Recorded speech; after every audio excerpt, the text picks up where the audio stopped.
on each door panel, there is one hurricane bolt.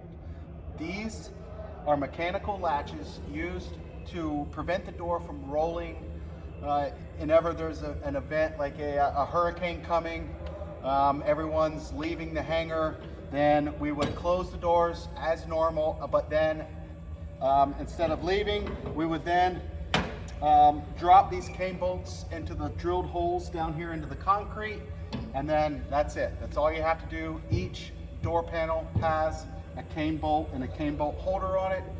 I will caution, when you come back in after the hurricane, you turn power back on, make sure that these are up and stowed properly into the cane bolt holder.